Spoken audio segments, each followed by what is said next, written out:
Jel me čuje tamo onaj? 1-1. Dobro. Na svijetu postoji 10 vrsta ljudi. Oni koji znaju čitati binarni kod i oni koji ne znaju. Dobro večer, Sead Jahić, po zanimanju poduzetnik. Prvo da se zahvalim Fatimi i Kozmohubu na pozivu i na organizaciji. Lijepo je biti ovdje. Malo ćemo se još opustiti. Još mi izgledati malo onako svi ozbiljni. Prije nego počnem, samo još jedno izvinjenje. Donedavno je moja poslovna karijera bila samo na engleskom jeziku, tako da koristim jako puno engleskih riječi, ne iz želje, nego iz navike. Tako, borim se s tim. Mislim da je ovo prvi put ikad u životu da prezentiram bilo šta na našem jeziku. Šta moja karijera bila na engleskom. Tako da, ako negdje zapnem, pomažite. Počeo bi zapravo samo malo da vam kažem o sebi, odakle dolazim, šta sam radio, iako vam ne smijete, počeo bi od kraja prema početku. Nakon cirka 34 godine izbivanja iz Sarajeva sam prošle godine odlučio da počnem proces povratka vamo. U ovom trenutku živim malo tamo, malo vamo, ali u narednih godinu dana će se to samo preselit ću se potpuno u Sarajevo. Trenutno vodim 3 firme. Eco Technology Solutions, Karika.ba, Proton Capital. Eco Technology Solutions se bavi razvojem i podrškom Salesforce solucija. To je američka firma s tim što je i radi uglavnom za američke klijente s tim što je čitav tim ovdje u Bosni i Hercegovini. Karika.ba je startup, čiji sam investitor i CEO, izvršni direktor, je li to tako? Karika je B2B platforma, B2B, kao dvojno tržište, roba široke potrošnje, služi pravnim licima u Bosni i Hercegovini. Sa jedne strane imate dobavljače, to su proizvođači, distributeri, roba široke potrošnje. S druge strane imate kupce koji su male srednje trgovine, horeka, restorani, hoteli i slično, i uredi. I treća firma je Proton Capital, koja se bavi investiranjem specifično u Bosni i Hercegovini. Karika je jedna od naših investicija, između ostalog. Kombinacija venture capital, private equity, ili da pojednostavim, investiramo u startupe, u zrele firme ili odrasle firme, nebitno od veličine. Ono što mi tražimo je dobar tim, solidan poslovni model. Tražimo firme gdje IT i digitalne tehnologije mogu učiniti velike promjene. Ili u okviru te firme, ili u čitavom sektoru. Karika je jedna od tih investicija koja pokušava digitalizirati jedan veliki sektor čitave privrede. Od 1996. pa do 2024. sam živio u Americi, ili živim još uvijek, tu sam neki. Uglavnom San Francisco, Boston, Chicago. Od 1991. do 1996. sam studirao u Pragu, idem polako unazad, gdje sam magistrirao elektrotehniku. Dok sam bio u Pragu, radio sam za Pepsi-Cola International. Bio uglavnom njihov IT-evac. U Prag sam pobjegao sa elektrotehnike u Lukavici. Tamo sam 3 godine polagao matematiku 1 i položio iz 13. puta. Samo da kažem da su uspjeli otjerati i nas najupornije i najdurešnije. Završio Sarajevsku drugu gimnaziju, odrastao sam tamo na otoci, majka me rodila u Doboju. Obitelj porijeklom iz Gradarca, Vukovara, Podgorice, Maglaja, Bugarske i Bog zna kojih još balkanskih zabiti vrleti. Moj pradjed Izetbeg Jahić je 20. godina prošlog vijeka bio gradonačelnik Gradarca. A moj džed Vukašin Popović vuče korijeni iz plemena Kuči iz Crne Gore i oni imaju svoj rodoslov koji vode od 7. vijeka. Znači, od su na Širovoj metodi otprilike naučili da pišemo, oni su počeli da pišu svoju mušku liniju. Tako, suma sumarum 100% Balkanac. Ponosan na svoje porijeklo, vidio sam dovoljno svijeta da potvrdim da mi Bosanci, Hercegovci, Bosno i Hercegovci, Hercego-Bosanci, Balkanci, kao god da se izjašnjavate, nismo ništa ni gori ni bolji od drugih. Zapravo, moj najveći savjet za večeras, ako se ičeg zapamtite, nikad ne dozvolite da vam ikad iko kaže da niste dovoljno dobri zbog svog porijekla. Eto. Toliko o meni. Razmišljajući o ovoj prezentaciji, ja se još vodim malo papirom samo kako bi ostao fokusiran. Razmišljajući večeras o ovome o čemu da govorim, toliko ideja bilo da se na kraju shvatio da ću sve sažeti u 1001 savjet za uspjeh. Jednostavno nekako sažeto dosta mojih iskustava, naučenih lekcija koje su meni pomogle da se malo bolje snađem i orijentiram u životu i u karijeri. I vjerovatno je ovo najbolji način da se obuhvati nekih 56 godina života i više od 30 godina karijere. Evo, da počnem. Naučite čitati. Znam da svi znate čitati. Ono što sam htio da vam kažem jeste sljedeće. Znati izabrati šta čitati. Još važnije, znati se zaustaviti kad nađete na lošu knjigu. Nekvalitetno štivo. Znati razumjeti šta se krije iza toga i ne izgubiti se u milionima knjiga, članaka i svega ostalog. Dosta davno sam ovo čuo od čovjeka koji je jedno vrijeme bio Chief Marketing Officer čitavog McDonald'sa, worldwide. Znači čovjek koji je dosegao vrh svoje karijere. On je davno rekao, još i mlad bio, kaže, život je prekratak da ga gubite na lošim knjigama. I on je tad odlučio da će napraviti 100 knjiga koje želi pročitati prije nego što umre. Pošto se jako rano penzionisao, jer je jako dobro prošao u životu, vjerojatno je ta lista sad narasla na 1200 knjiga, u njegovom slučaju. Tako da je to jedna preporuka ili jedan savjet. Čitanje je projekat koji vas vuče čitav život. Nekad malo stanete, nekad malo pođete, ali se uvijek vraćate na to. U čitanju je, po mome, tajna dobrog životnog balansa. Odnosno, između uspjeha i života. Zadnja jako dobra knjiga koju sam pročitao je knjiga Bekima Seranovića Dnevnik jednog nomada. I prije 2 nedelje sasvim slučajno nađem knjigu koja se zove 1000 knjiga koje trebate pročitati prije nego što umrete. I na moje veliko iznenađenje sad uživam u čitanju te knjige. Shvatim da je zapravo priča o tim piscima, o tome kako su te knjige napravili, zbog čega su došli na tu listu zapravo samo po sebi interesantno. Vratit ćemo se još par puta na čitanje zbog čega važno. Pišite. Nisam htio reći naučite pisati, znam isto tako da znate pisati. Pisanje je katarzično, pisanje je meditativno. Pisanje otklanja buku iz glave, pisanje daje fokus. Nije bitno šta pišete, nije bitno da pišete, nego je bitno da pišete. Neko piše dnevnike, neko vodi detaljne zabilješke, neko vodi žurnal, neko vodi zabilješke sa sastanaka, neko piše memoare, pjesme, knjige, blogove, nije važno. Samo pišite. Pišite za sebe. Neko piše tipkajući na računaru, neko koristi još uvijek papir i olovku. Ja sam negdje oba kampa. Zapravo ja obsesivno vodim zabilješke o svemu što se dešava i o svim planovima. Koristim papir i olovku, ali još više koristim softver koji se zove Obsidian. Ne znam da li ste ikad naletili na njega. Za svoje zabilješke koristim Obsidian i koristim sistem koji se zove Zettelkasten. Njemačka riječ. To je sistem povezanih zabilješki gdje svaka zabilješka ima svoju nekakvo jedinstveno ime, identifikator i povezuje se sa drugim relevantnim zabilješkama kroz linkove ili reference. I umjesto da organizujete zabilješke u hijerarhijske kategorije po fajlovima, po datumima, po onome, stvarate mrežu međusobno povezanih ideja. Ovaj pristup omogućava da se ideje prirodno povezuju i slučajno otkrivanje postojećih veza inspiriše neke nove uvide, što ga čini posebno korisnim za istraživanje, za pisanje, za kreativan rad.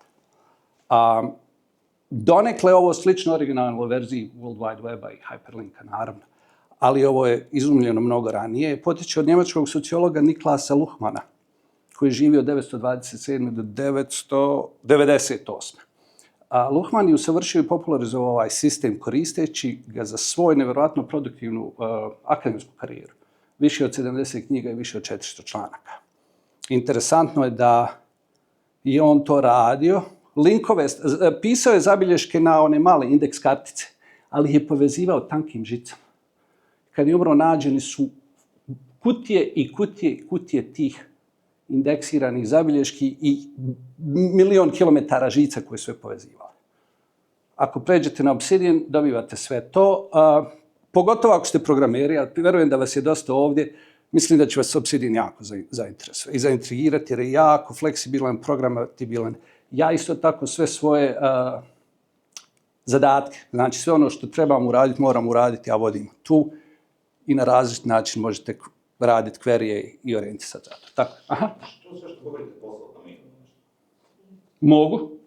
Ili ako vas interesuje moja kartica ovdje, pa mi pošaljite email pa pitajte. Može i tako.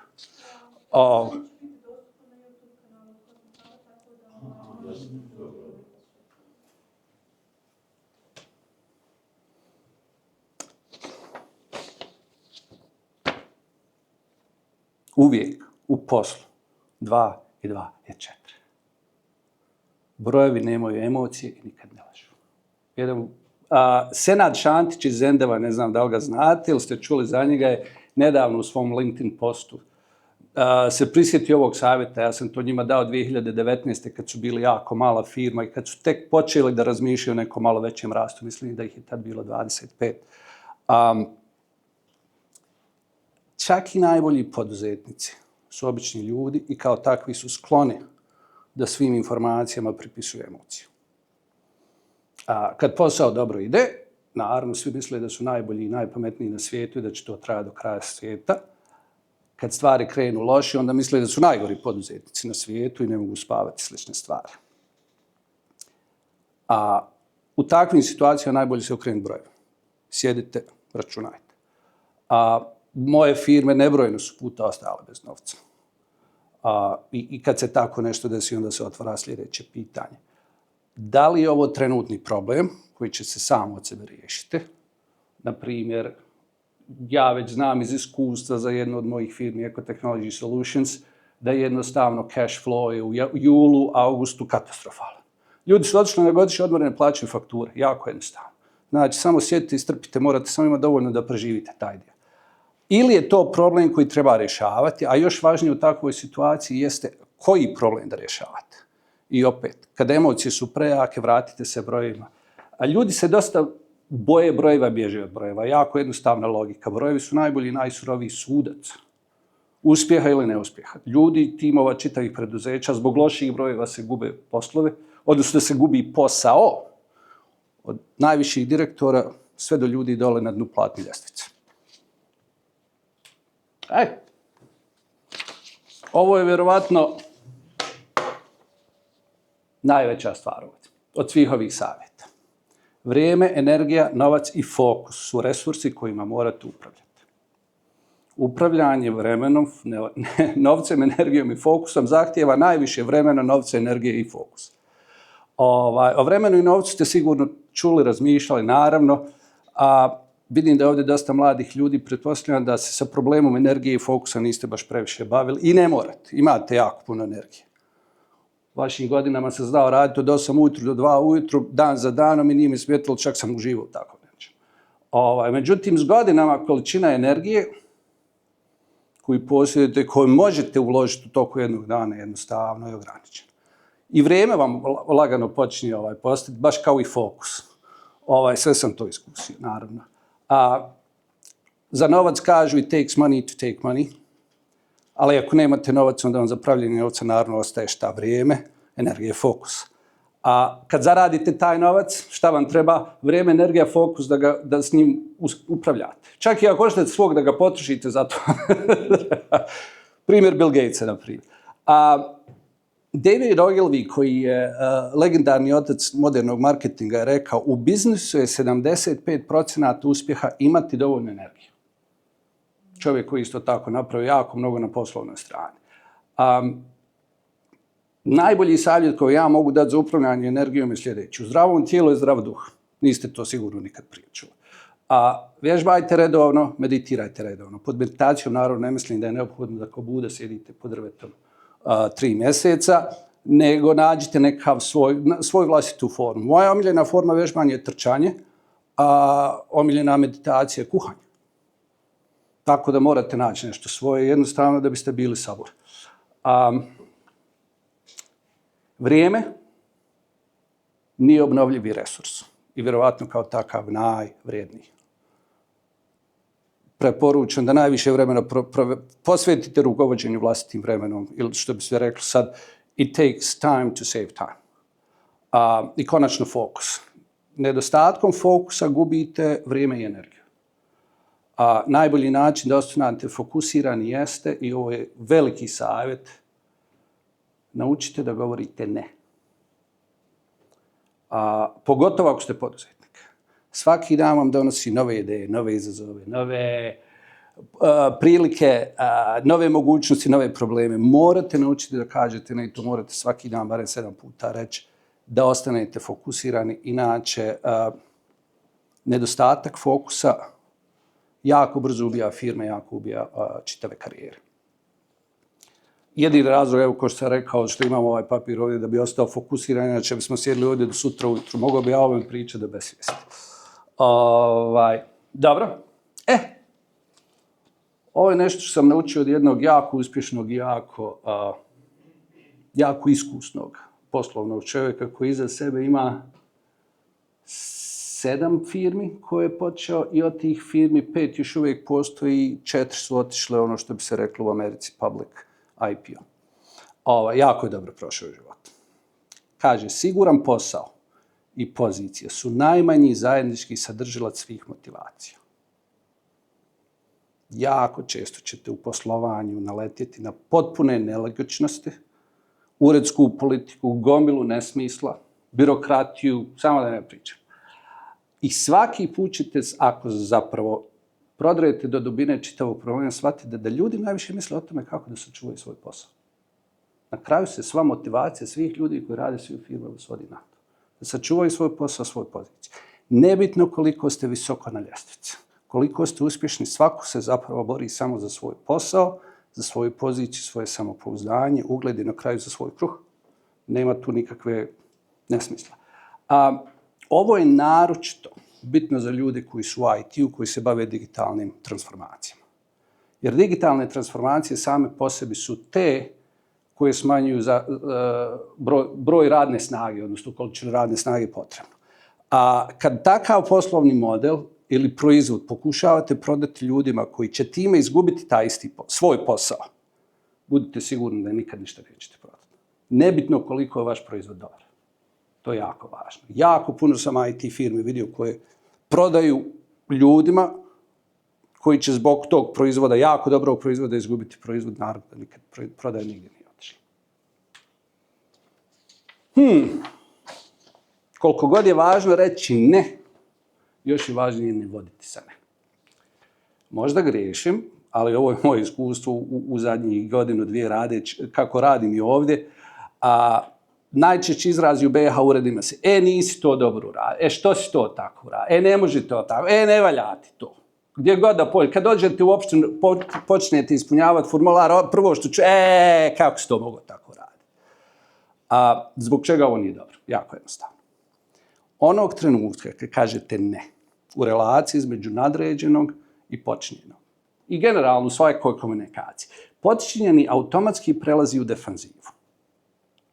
Osoba koju ste vi zaposlili ili vi plaćate da stručno i kreativno obavlja svoj posao, od tog trenutka prestaje da bude produktivna, efikasna i kreativna osoba i postaje neko ko razmišlja o samo jednoj stvari, kako da sačuva svoj posao i svoju poziciju.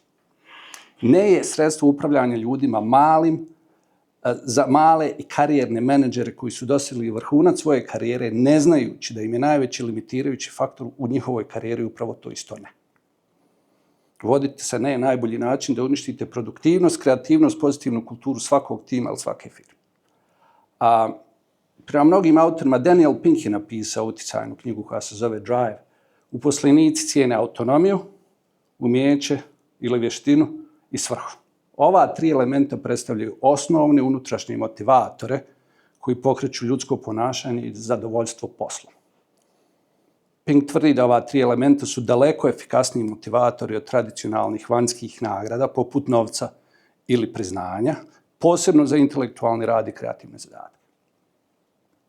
Moja je preporuka jako jednostavna. Tretirajte svakog kao odraslu osobu sposobnu da nezavisno kreativno obavlja svoj posao.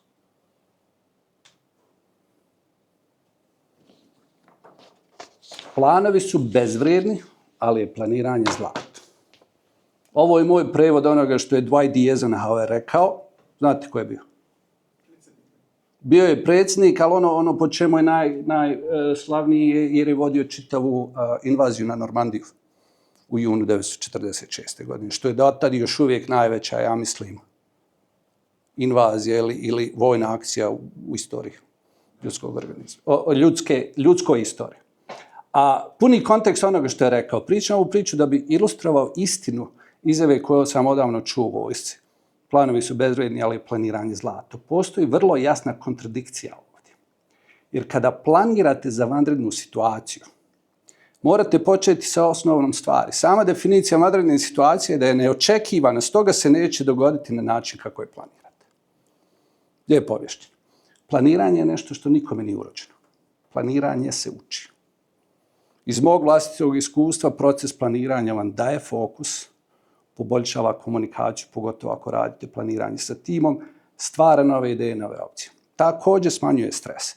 Bitan je za svaku organizaciju, bez obzira na veličinu, i bitan je za svakog ponaosob.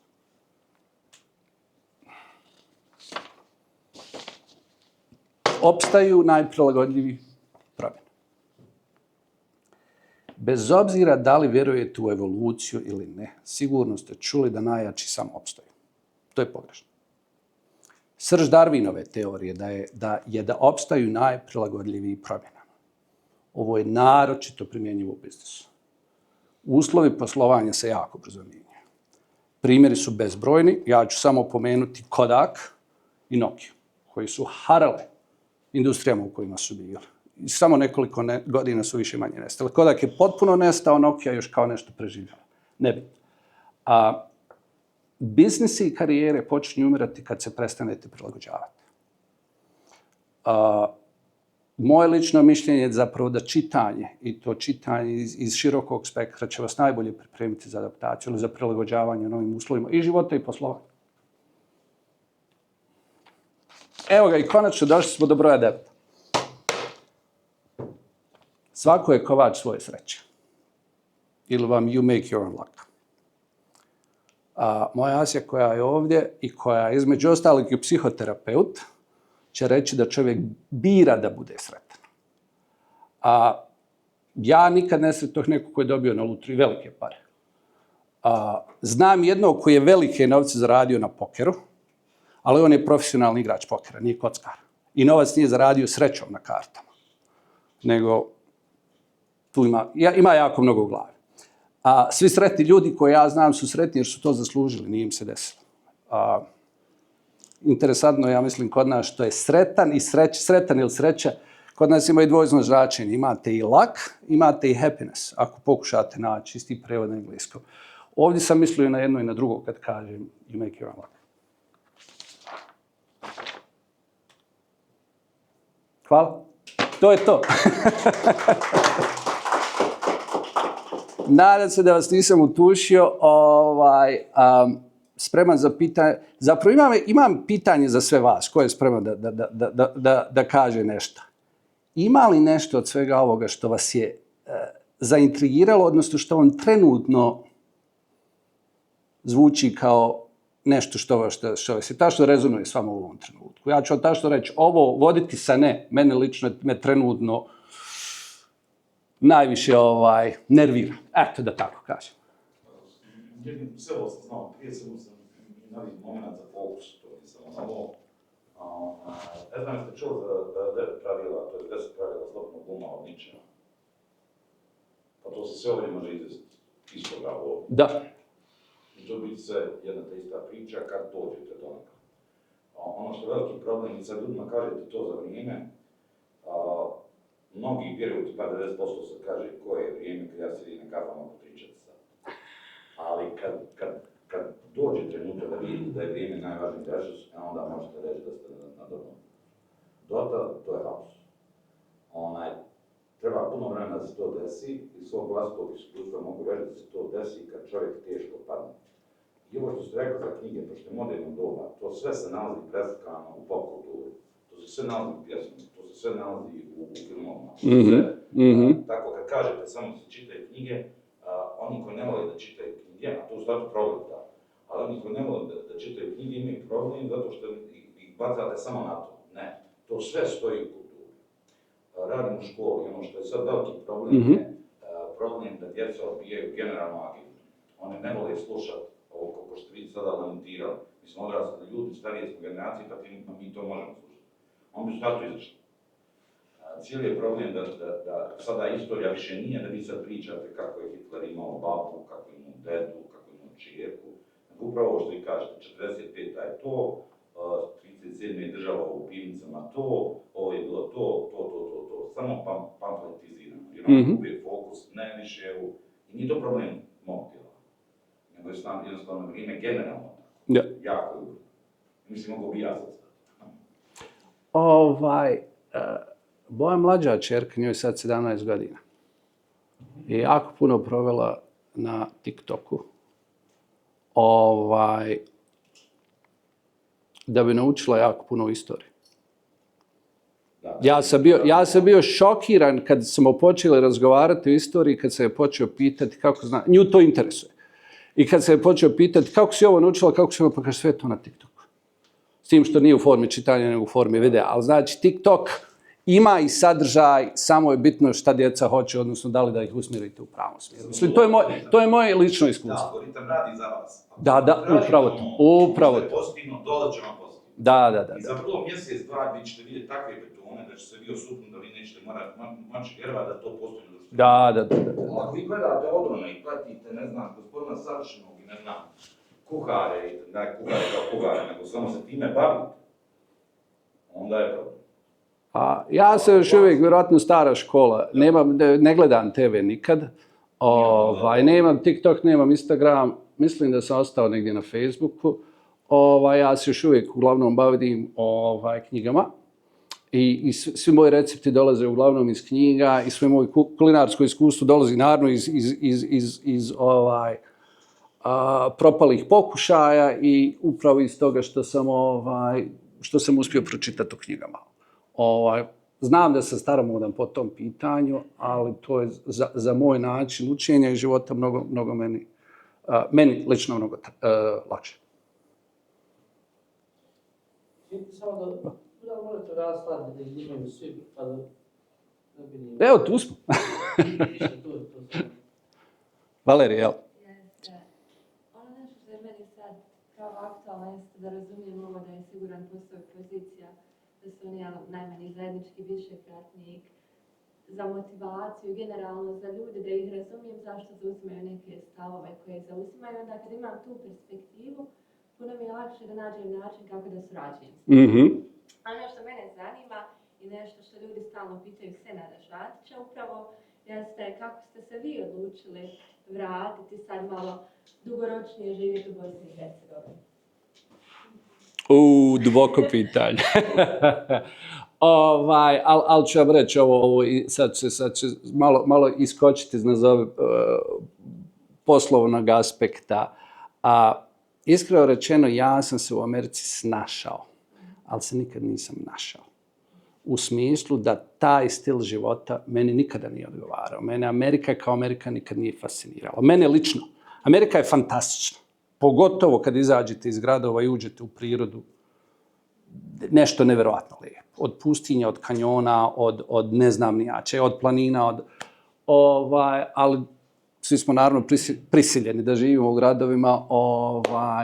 Ne vjerujem da bi mogao čak i tamo da živim u nekakvoj divljini. Mislim da je kvalitet života u Sarajevu mnogo veći u ovom trenutku nego u Americi, pogotovo za prosječne ljude. Ovdje sam ostavio iza sebe jako puno dragih prijatelja i onda se desila još jedna mala stvar. Ne tako mala stvar. Tako da se puno stvari se tu pomiješalo, ali ja jednostavno mislim kako sam došao u Ameriku, that's nice. Eto, to je bio nekakva moj stav prema svemu tome, što je jako, zapravo to je sve jako lično. Za vašu čerku, što ste spomenuli, ima Noel Malcolm napisao knjigu o Bosni, pa preporučujem, ne znam, znate li? Ona već zna mnogo više nego ja mislim i svi zajedno. Ovdje jednostavno ona je potpuno, hoće da studira političke nauke i geopolitiku, hoće da ide da studira nakon toga pravo kako bi se borila za ljudska prava. Ono što je nju najviše inspirisalo, to mi je rekla prije 1.5 dana, da je u toku prvog mandata, Trumpovog mandata zabranio, sad je to ponovo uradio, znate, da je zabranio ulaz muslimanima iz određenih zemalja u Ameriku. Ona je to tad vidjela kao strašnu nepravdu. Moram isto spomenuti da je moja bivša supruga Jevrejka, tako da je Saša, moja ćerka, praktično Jevrejka, ili polujevrejka, polubosanka, kako god hoćete, tako da je mene fasciniralo da je ona sama, recimo, vidjela je tako nešto i odlučila da želi da studira pravo kako bi se borila protiv toga. Morao sam malo Sašu pohvaliti, naravno. Svi se hvale svoje djeca. To se sam preporučio. Moje pitanje, pošto je bilo priče dosta i o biznisu, hodali ste po svijetu, vaša lično mišljenje, razmišljanja o AI, LLM modeli, utjecaju na biznis. Vaša ovako, šta mislite, kako to ide? Prvo ću reći samo moje lično mišljenje o ovim chatbotovima i slično, tipa ChatGPT, ja koristim Claude, ja ih obožavam.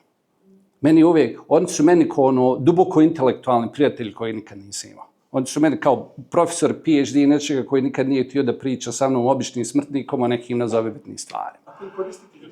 Claude. Slično, mislim, moja sestra rekla je Claude je malo bolji od ChatGPT zbog, nije važno. Mislim, sve je to tu negdje u PD-ka, što bi se reklo. Tako da trenutno sam potpuno zaljubljen.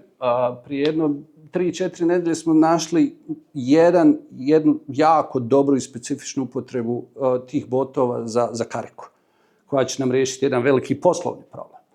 Ali prije neki dan, ovo možda malo citiram, nemam još svoje mišljenje, mada znam da će, evo, prije neki dan je Wall Street Journal kaže CEOs velikih firmi su konačno počeli naglas da govore ono što znaju već godinu dana, da će barem 50% radne snage jednostavno otići iz tih firmi. Znači, ako firma zapošljava 100.000 ljudi, sad će biti 50.000. Pogotovo firme koje se bavi, da kažemo tom knowledge economy, ne znam kako bi se to uopšte kod nas pravilo. Je li to dobro, je li to loše? Izvrsno s jedne strane, jako loše s druge strane, jer će to stvoriti jako velike probleme generalno za društva koja se zasnivaju na radu, na radu od 8 sati, na platama na ovom. Tako da, kako je rekao Yogi Berra, it's very hard to predict things, especially in the future. Ne mogu ništa da predvidim, ali jednostavno impact je ogroman. Ono što se desilo kad se internet pojavio, znali smo da će to biti velika promjena, ovo je sad 1 puta 10 puta 100 puta milijon. Moje pitanje je vaše mišljenje, ovo da kažem šta ja mislim iz ličnog iskustva, da jedan od bitnijih savjeta za uspjeh je okruženje. Lično, kad sam se potrefio s pravo dobrim ljudima, ekipom, dobio sam tu i fokus i motivaciju. I generalno primijetio sam dosta naših ljudi kad odu vani, ne bi to bila Amerika, Švedska, negdje, puno više grizu, rade, samo kad stavljaju drugo okruženje, dok ovdje nekako svi umiremo, neka depresija vlada generalno na svjetaka. Šta vi mislite koliko je bitno to okruženje i koliko je bitno gurat se? Evo sad, ja vidim ako sam ovdje nekako mirujem godinama, tipa da odem za Ameriku, da odem vani, da vidim da se nešto desi, čisto da promijenim okruženje. Pitanje što tražite. Ljudi koji traže uspjeh, kojima je uspjeh najvažniji, definitivno Amerika je tu nenadmašiva. Amerika je napravljena za uspjeh. Amerika je napravljena da kogod da dođe da može jako dobro proći. Naravno, treba to puno raditi. Ljudi kojima je životni balans mnogo bitniji, tu već morate malo razmisliti. U Americi, iskreno rečeno, balansa nema. U Americi se radi, u Americi se radi. Sistem te tjera da radiš, a možeš da uporedimo s nekom socijalom. Naravno. Nemački ne radiš da ti dobro živiš. U Americi nema. Ja znam da je ovo naših ljudi što je došlo kao izbjeglice od 92. pa nadalje. Vi ste dobili papir u Americi. Vi imate njihovu socijalnu pomoć koja je mizerna, 6 mjeseci. I nakon toga vi više nemate nikakve veze s tom državom. Tačka. Oni su vama učinili što su oni učinili. I jednostavno ljudi su morali raditi. Tamo socijale nema, tačka. Amerika je tu brutalna, ima to svoje, nekom to ne valja. Znači, to je jednostavno, mislim da nije pitanje da biste uspjeli, morate tamo zavisiti. Bitno je, ja mislim da na individualno, šta je vama bitno? Psihički to tjera čovjeka da radi, evo kad ja sad ovdje imam neki stabilan posao, ne fali mi ništa, krov nad glavom, što bi radio, imam sve, a odem tamo nemam ništa, ko ne radim umrijeću. I psihički tjerate da grizeš. Koliko je to bitno? Ja mislim opet na individualno. Ima ljudi koji će raditi nebitno na okruženju, odnosno nebitno jer su u Bosni i Hercegovini tamo. A ima ljudi kojima jednostavno ta motivacija treba. Tako da opet se vraćam na jako individualno. Ja sam jako mnogo svojih prijatelja koji su htjeli doći u Ameriku ili ljudi koji su radili za mene. Ne da sam ih odgovarao, nego sam im samo morao objasniti da Amerika jako dobro izgleda na papiru, jako dobro izgleda na filmovima, ali ono što vi vidite u američkim filmovima stvarno su tri različite stvari. Tako da Ameriku treba iskusiti. Ja se vraćam, evo da kažem malo konkretnije, taj nekav balans između rada i nazovi društvenog života, koji je meni lično jako bitan. Amerika nema društveni život. Tamo je individualizam 100%. Ljudima kojima to odgovara svaka čast, meni lično to nikad nije sjelo. Sad, opet, ne kaže da Amerika ne valja, ali samo nije Amerika ono što kažu, kako kažu, nego treba to dobro sabirati. I ima još jedna stvar. U Americi ima svega. I najbolji i najgore. Tako da kad pričamo o Americi, u kojoj Americi pričamo? To je Europa, da kažem. Da. Čak i Evropa, ja mislim, mnogo tu kompaktnija po pitanju kulture i sličnosti. Iako su različiti jezici, u Americi imate jedan jezik i to je to. Ovdje imate različite jezike, ali je mnogo više sličnosti kad pođete, kad putujete kroz Europu nego kad prolazite Ameriku. Mene zanima kad bi mogli jednu lekciju da